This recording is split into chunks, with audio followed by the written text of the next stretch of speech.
it's a clear character flaw when somebody can say to you, you're asking me to do this, but you're showing me that you do something completely different. Meet the Elite, Long Island. And welcome. This is Meet the Elite Long Island. I'm Steve Harper. And on this podcast, we highlight those people who make a difference on Long Island when it comes to business, improving our economy and our community. Today, we've got somebody who's made it his life's work to improve leadership on Long Island. Going to learn a lot today. Joe Beauchamp from Beauchamp Team Growth Solutions joins us on the program. How are you today? I'm doing great, Steve. Thank you so much for having me here. Appreciate it. Glad you're here. My first question, you meet a lot of people, a lot of business leaders. What are you hearing from them? Like, candidly, what are they telling you? Yeah. So generally, it's a little bit of a skittish time right now. There's been a little bit of slowdown. They're expecting things to turn around, but all this talk about the tariffs and stuff has been, it's on people's mind, and we're not really sure which direction it's going. So people are definitely skittish. One day the market's up, one day it's down. So that's the current thing. But we're looking for, there's an anticipation that business is going to grow and get better as the year progresses, 2025. When you help leaders, do you identify their strengths and their weaknesses before you even dig in? Oh, yeah, absolutely. So, one of the things that I see in leaders, probably their biggest stumbling block is this idea that their success is their fault. Like, hey, I'm successful because everything I do is great. Not I'm successful because some of the stuff I do is really great and some of the stuff I do really, is not so great. But in spite of that, I still make it anyway. And that's my ability. It's my job to try to help them to realize, hey, these are your strengths. This is what got you here. However, you do have weaknesses, and let's try to focus on building up some of those or mitigating some of that stuff. Let's capitalize on your strengths, but also not shoot yourself in the foot at the same time, which is a lot of what we see leaders do today. I want to talk about the process you have in just a moment, but definitely going to go mask down. Curious about this. We have leaders, we have people in C-suite positions. Imposter syndrome. Are many of them dealing with that? They'll never talk about it, but is that actually going on? Absolutely. So here's the crazy thing. I tell people, when it comes to imposter syndrome, like nobody knows what they're doing. Like everybody's just we have no idea what we're doing on this podcast, by the way. No. It's not that everybody's completely clueless. It's that, everybody has that sense of that somebody else somehow has it better than they do. Somebody else is, they have all their ducks in a row, and somebody else has everything organized, and somebody else, they have the leadership skills, they have the right team, they have the right people, they have everything. And that's why they're super successful. And if I can only put all those pieces together, right? But nobody's like that. Some people have a little bit better than others, but we live in a Facebook world where we take our best self, yep. We edit it down. Same thing with this podcast. We're going to edit out the stuff that didn't sound good, didn't make sense. Full disclosure, we're in real time. We don't cut anything here, but okay. Well, I should be more careful what I say then. But we live in an edited world where people are yep. seeing the best put out front, and everything else is kind of like, like you said, masked down, but everybody's masked up. We're all covering up this, insecurity or muddling through, as I like to call it. But yeah, everybody's in the same boat. Now, there are some people who absolutely need to work on being better. And I think everybody can improve our skills, so in that regard, I think everybody should focus on, reading books, listening to audiobooks, going to seminars, going to stuff, getting a coach, bringing in outside help, getting outside eyes on them, getting assessments done that help show strengths and weaknesses. So, be vulnerable, be aware, be self-conscious of who you are, and be focused on continuous self-improvement and growth. And that should be the solution to imposter syndrome. You talk about assessments. Now, we did one. You did one for me, a DISC assessment.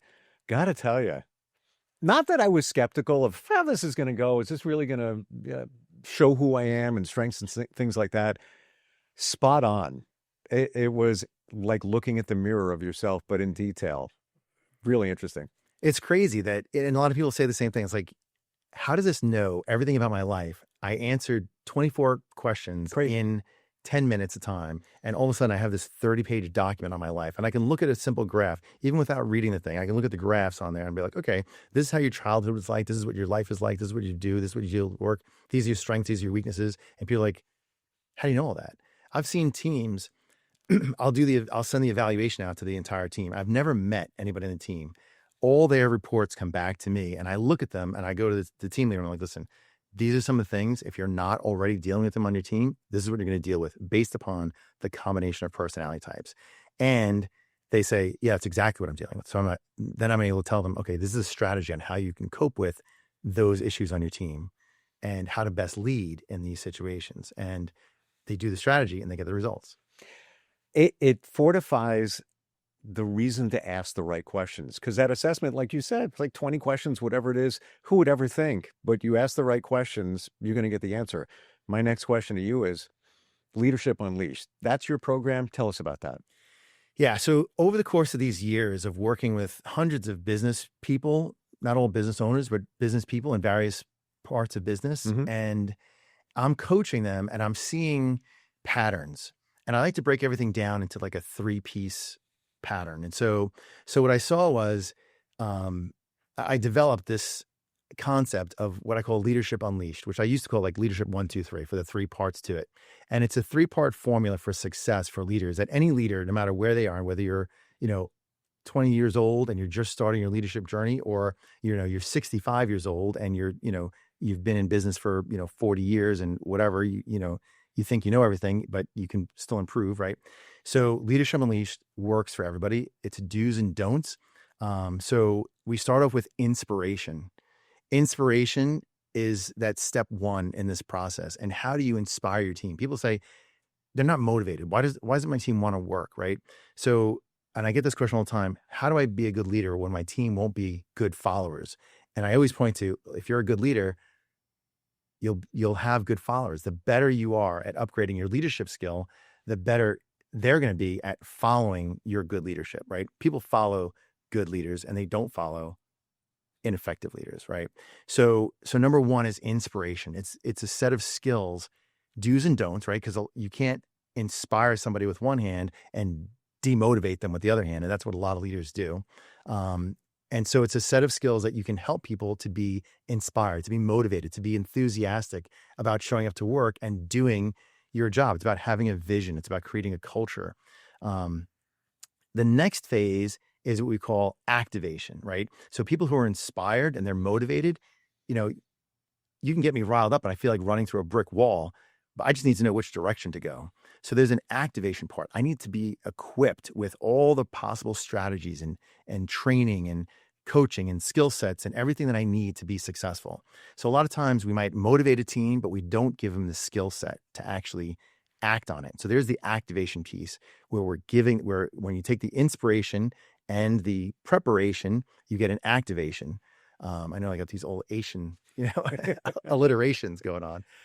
You're providing inspiration. Inspiration, yeah.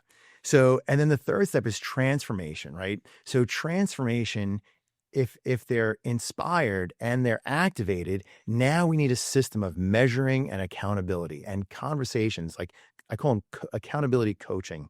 You coach people on how to be better versions of themselves, right? And so, you and I are familiar with a lot of that. We do, we're in similar circles where we do that. And so that coaching relationship, setting goals, having measurable, SMART goals, specific, measurable, time-bound goals that somebody sets, and then we can measure them and see, okay, what got in the way of you achieving this goal? And how can we overcome that barrier next time? Everybody's going to encounter barriers. There's hurdles. No progress is easy. It's always an uphill climb. So helping people to discover what their barriers are and strategizing with them on how to overcome that and then holding them accountable for that progress, that creates true lasting transformation. And that's ultimately what we're looking for. We want better versions of each person and better versions of this organization. Many times in the past, we've heard this term, they're a born leader. They're a born leader. Or leader's born. As I've heard said, I've never met an unborn leader. So yes. However, no good leader is born with all of their skills that they need to be a good leader, right? So we know encountering people that some people are more task-oriented.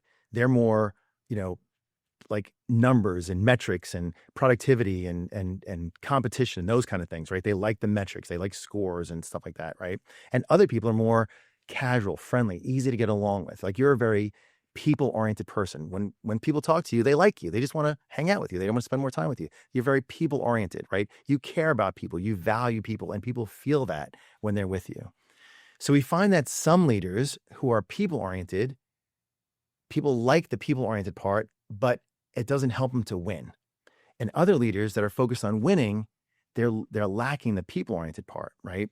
So we find that the best leaders combine both of those skill sets together, but very, very few people naturally are good at being task-oriented and people-oriented, right? You're either one or the other. So everyone has to develop the other skill set in order to fully complement their leadership, right? So we find out about 12% of leaders are people-oriented. 12% of good leaders, or people who have been rated as effective leaders, are people-oriented. About 12% of them are task-oriented, and then over 70% of them have the combination. So putting those two pieces together really makes the effective leader. And very few people, like, I'm going to say that nobody really has it. I don't say nobody because nobody is nobody, but most likely, and I know that there's leaders out there that go, I have them both. No, you don't. Sorry. You probably know. Yeah. Refer to step 1, which is the self-assessment, humility part of it. So, everyone has to develop some part of that. It's a developable skill, leadership. In a way, aren't we all leaders? We're leading ourselves. Yeah. Yeah. So leadership starts with self-leadership, right? And so I cannot expect someone else to follow me if I'm not even following myself. If I'm not true to myself, and people are going to spot that a mile away. We know inauthentic leaders, and people point that out. It's like it's a clear character flaw when somebody can say to you, you're asking me to do this, but you're showing me that you do something completely different. So we have to lead by example, and that's self-leadership first. How do we connect with you? Lots of questions. People, it's been on your radar. Let's say somebody's thinking about upping their game as a leader. How do we find you? Yeah, absolutely. You want to go to my website, beauchampteam.com. So there's my logo up there. Might be a little hard to read, but beauchampteam.com. You can call my number. It's 631-770-7705. Should be hopefully easy enough to remember. The initial consultation is always free. I'm more than happy to talk to anybody about anything at any time, helping them out to grow themselves, their business, their leadership. The consultation is not a big sales pitch. It's really helpful, useful information. And if you like it and you think, wow, I can really benefit from this, then we move forward. Your passion shines through. You're here. Seriously, you're here to help people improve professionally and personally. And this is your life's journey. 100%. Final question here. Team Maxwell. You've worked with John Maxwell. Yeah. Big organization. Yeah. So the Maxwell Leadership Team is like one of the largest leadership training coaching organizations in the world. There's over 50,000 trained, certified coaches, speakers, and trainers as part of the program. I'm at the executive level with that. So I'm an executive program leader. I have the availability to teach and train any of the Maxwell leadership content that's available at all the levels. And having the backing of John Maxwell, the greatest thing is the culture that we get, this values-based culture of caring for people, adding value to people, working with people who value themselves and value others. It's a tremendous organization to be part of, not tremendous in size-wise, but just emotionally a tremendous uplifting organization to be part of, and to be able to spread good leadership values around the world is amazing. I've been to other countries with the Maxwell Leadership Team, and just having an impact on the world, making the world a better place through developing leaders. I feel like it's gives exponential impact, which is my life mission, exponential impact. Leadership Unleashed, the 3 prongs of that are? Inspiration, activation, transformation. Make that transformation. Thank you so much. Thank you. Yeah, Joe, always great talking with you. Yeah, my pleasure. This is Meet the Elite Long Island, coming at you from the Vodpod studios. If you ever want to do a podcast just like this, we'll help you. We've got different sets. We'll walk that journey with you. Check us out at vodpodstudio.com. Meet the Elite.